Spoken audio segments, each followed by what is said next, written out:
Namaste. We are currently studying the Atmabodha.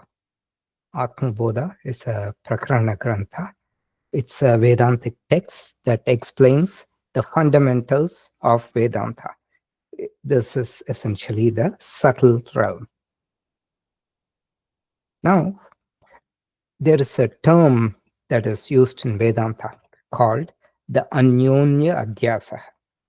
And it's important to understand this term because it describes our current status, the situation of samsara that is described by this term. So, anyonya, the word anyonya is derived from the um, root words anya and anya, other, other. So, anya means other, or one another. So, what it means is that it means mutual. Adhyasaha means superimposition. So, it means mutual superimposition. And now we will see what this really means. Okay. Anyonya Adhyasaha. We will now go to the problems created by Maya. So we saw that whenever we talk of light, we also have to talk of darkness. You can't talk of light without talking about darkness. Similarly, whenever you talk about Brahman or the consciousness, which is of the form of knowledge, you also have to talk about ignorance. So they two go hand in hand. So there is Brahman, and this ignorance is also called Maya. Brahman is of the form of knowledge with a capital K because it illumines anything it sheds light on. Unlike knowledge with a small k, which is specific knowledge of physics, knowledge of chemistry, which is very specific. Similarly, Maya is the root ignorance. It is the primordial root ignorance. So it's called Mula Avidya. Mula means root. Now, if you see, there is light shining on a surface, and then there's a place which is not lit. So where it is lit, you can clearly see the texture of the surface. So what does this Maya make things look like? Where there is one, it makes it look dual or plural. So if there is variegated shadows, it looks like many, whereas there's only one bright surface, and now it looks like two or more. So this in Vedanta, it's called first Maya creates this delusion. So it creates avarana shakti. Avarana means it veils, it kind of deludes something. And then this creates what is called the vikshepa shakti, that is projection. So let us see how we can explain these two terms, that is avarana shakti, veiling power, and the vikshepa shakti, which is the projecting power, in very simple terms. Okay. So let's consider two countries. They're next to each other. They're not in such great terms. Now, when one country starts suspecting that the other country is going to attack, so they don't know exactly what's going on. They're kind of in the darkness. So there's delusion. Because of that, they assume the worst. And what do? They start piling up arms, building their reserves so that they can defend the country.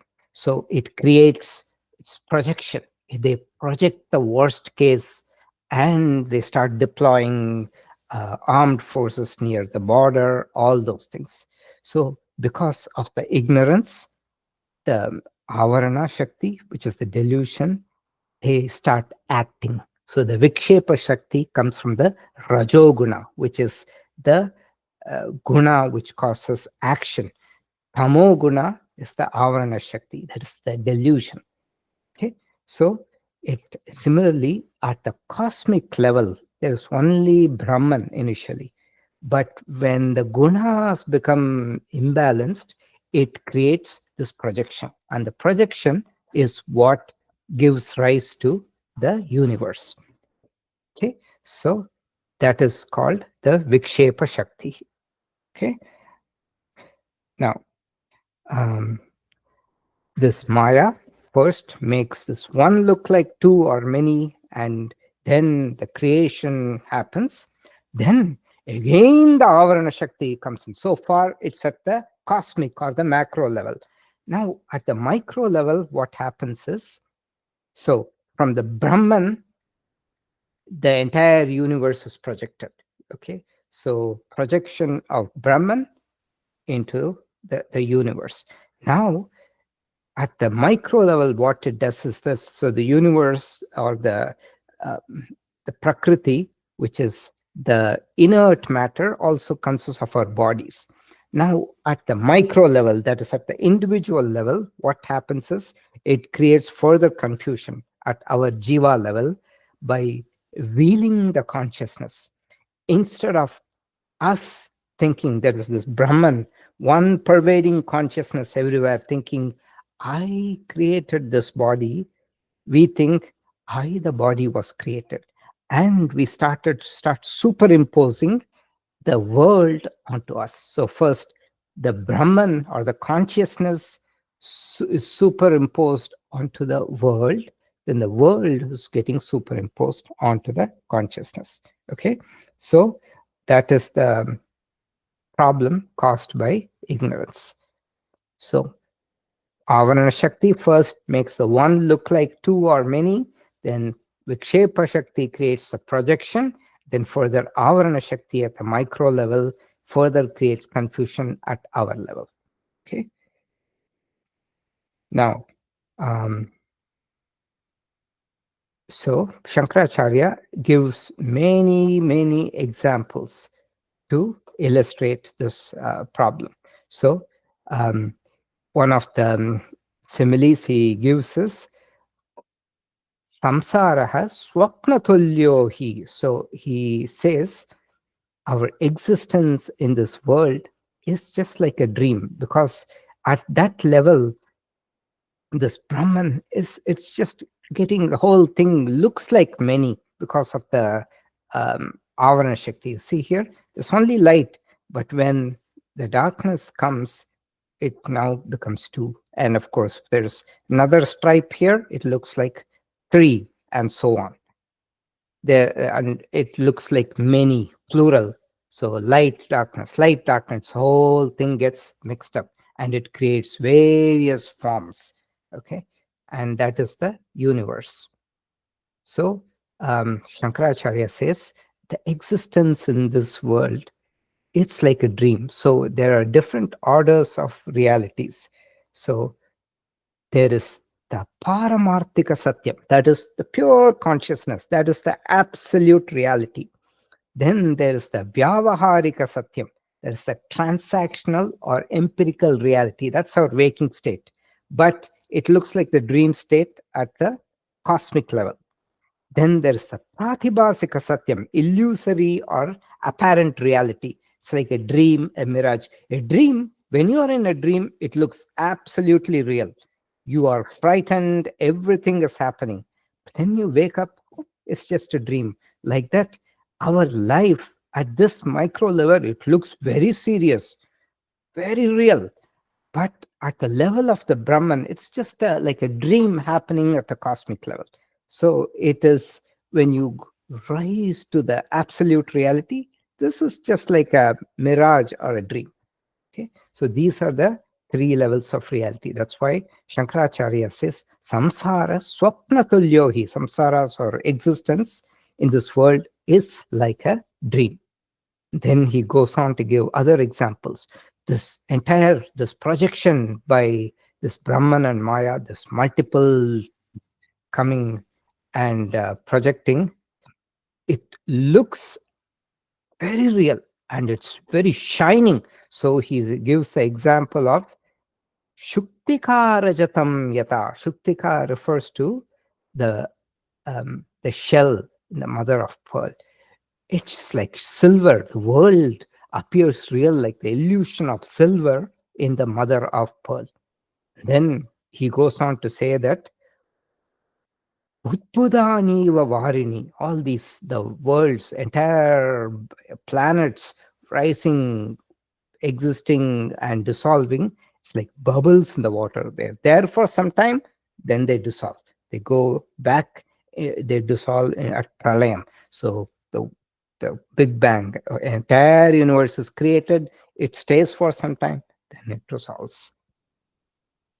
So Shankaracharya gives many, many examples. The other examples he gives is, so we talked about Brahman and Maya, right? There's only Brahman at the beginning. And then with the Maya, it creates plural forms. The example he gives is like ornaments. So, Hatake Katakadivat. So, in gold, all the ornaments like bracelets, etc., made hataka, gold. So there's only one reality in this.